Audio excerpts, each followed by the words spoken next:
Magandang gabi po sa lahat ng ating mga kababayan.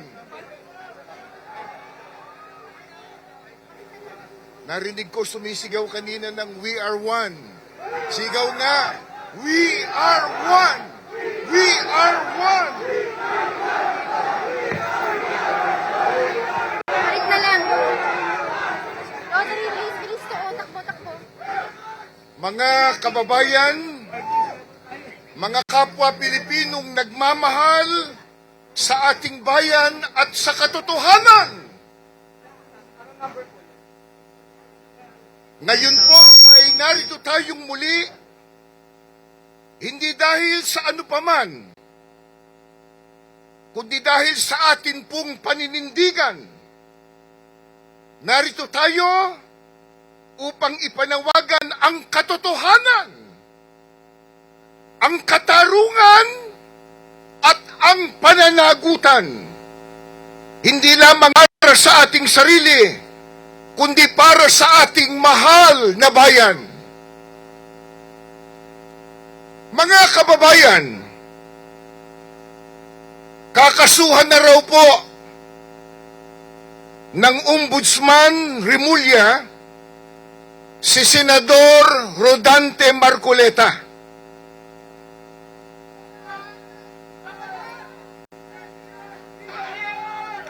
Ikakaso daw po ay indirect bribery, plunder, mga kasong mabibigat, mga kasong magkukulong sa isang inosenteng tao.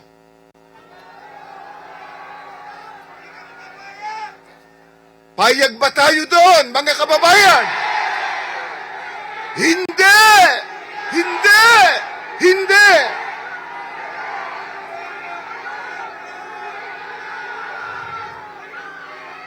Meron pong napakalaking tanong. Bakit po si Marcoleta? Bakit ang nag-iimbestiga ang siyang kinakasuhan? Bakit ang naglalantad ng katotohanan ang siya nilang pinag-iinitan? Hindi po ba't ang COMELEC mismo ang nag-absuelto kay Marcoleta sa isyung ito? Hindi po ba pinatunayan na ng COMELEC na walang nilabag na batas si Marcoleta at sa natanggap niyang pinansyal na tulong mula sa mga pribadong individual? Kung ang pagtanggap ng campaign funds ay basihan ng plunder, bakit si Marcoleta lang?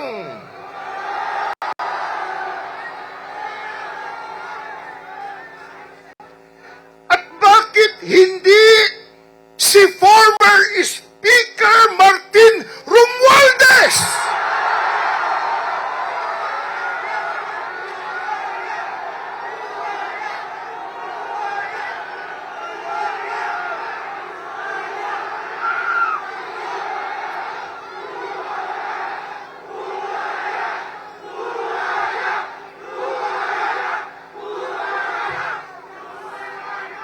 Bakit hindi siya ang kasuhan ng plunder?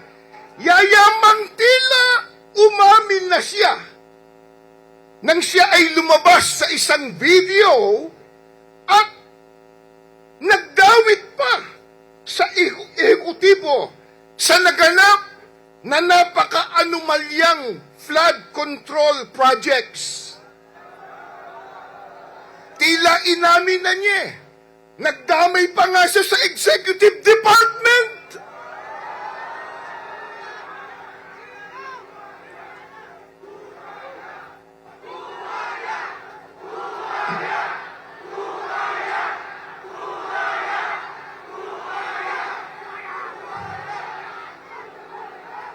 Bakit po tila bailable ang naging kaso niya? Samantalang si Marcoleta plunder agad.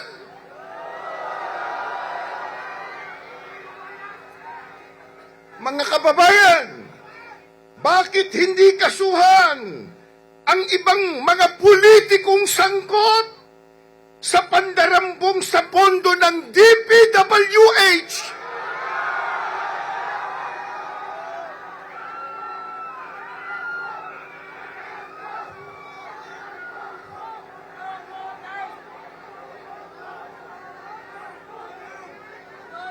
Ang dinambong nilang pondo ng DPWH ginamit sa kampanya ng ilang senador ngayon na nasa mayurya. Alam na alam nila kung sino sila, kaya takot na sila po ay maimbestigahan.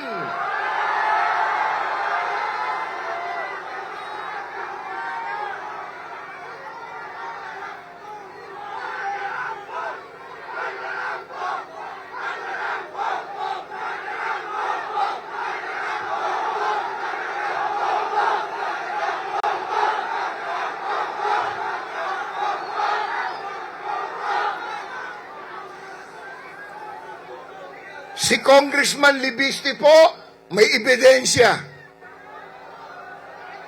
May sworn statement si Bersamin.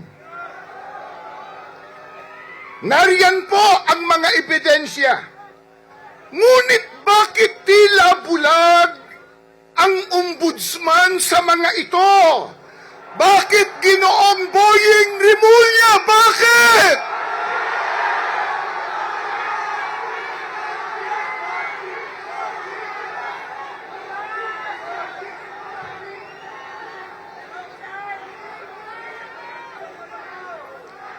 Kaya mga kaibigan at mga kababayan, simple lang ang ating tanong. Bakit si Marcoleta? Alam niyo kung bakit? Sapagkat sila'y natatakot kay Marcoleta!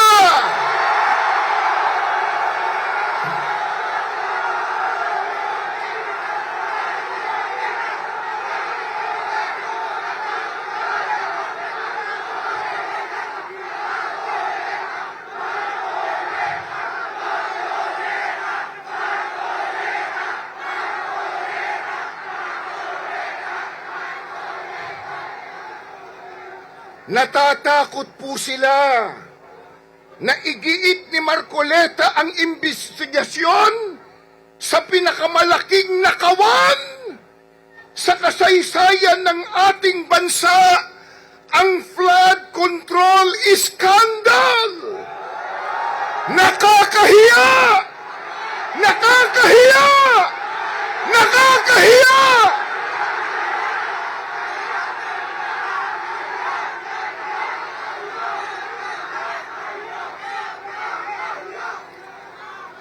Ayaw po nilang lumabas ang katotohanan. Ayaw po nilang mapanagot ang mga mastermind.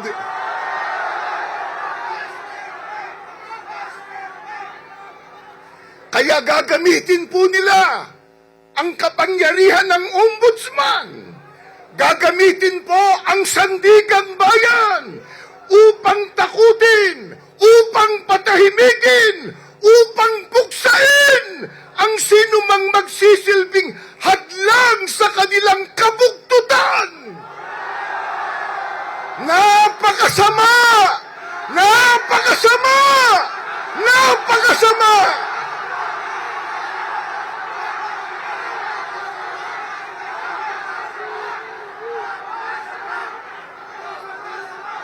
Mga kaibigan at mga mahal na kababayan, tandaan po natin, ang selective justice ay hindi po katarungan. Ang selective justice ay injustice!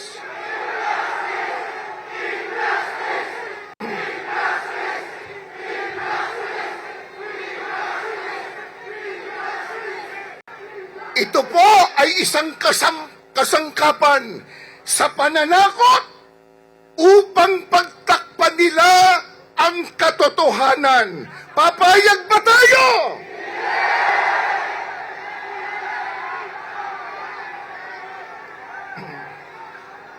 Mga mahal na kaibigan at mga Pilipinong nagmamahal sa ating bayan, kapag ang mga ahensya ang dapat sanang nagpuprotekta sa mga mamamayan, siya pa rin nagkakampi-kampi upang gipitin ang mga naglalantad ng katotohanan. Saan tayo pupulutin ng mga mamamayan? Hindi po ba halatang halata na ang ombudsman, ang sandigang bayan, at ang ilang mga mambabatas nagkakampi-kampi po para protektahan nila ang isa't isa, lalo na ang nakaw na pera.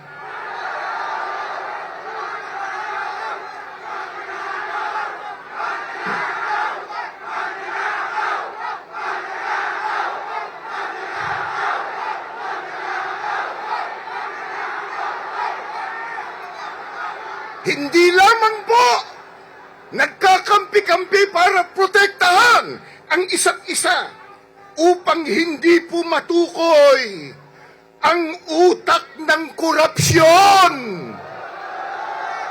Mastermind!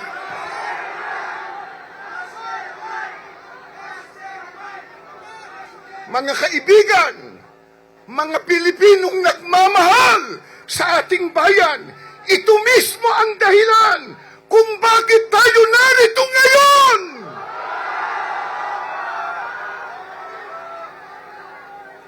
Hindi tayo papayag na ang katotohanan ay ilibing ng kasinungalingan.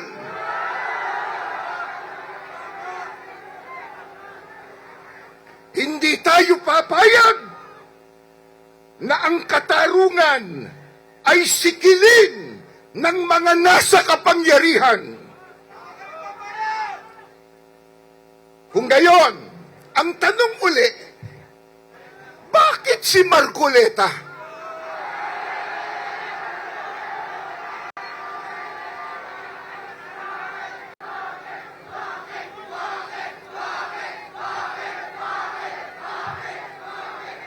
May karugtong yun eh.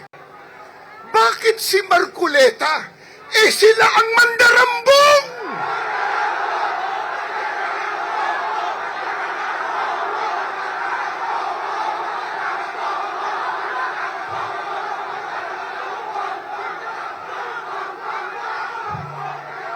Kaya si Marcoleta, si Senador Marcoleta, dapat ipagsanggalang ang mga kurakot ang dapat kasuhan.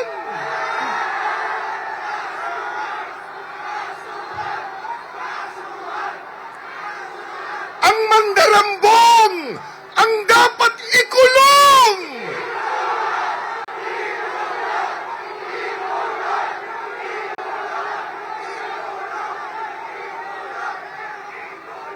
Kaya mga kababayan at mga Pilipinong nagmamahal sa ating bayan, ang panawagan nating lahat ay napakalinaw. Ilantad ang katotohanan, panagutin ang mga mastermind sa korupsyon, hindi ang naglalantad. Pairalin po natin ang hustisya.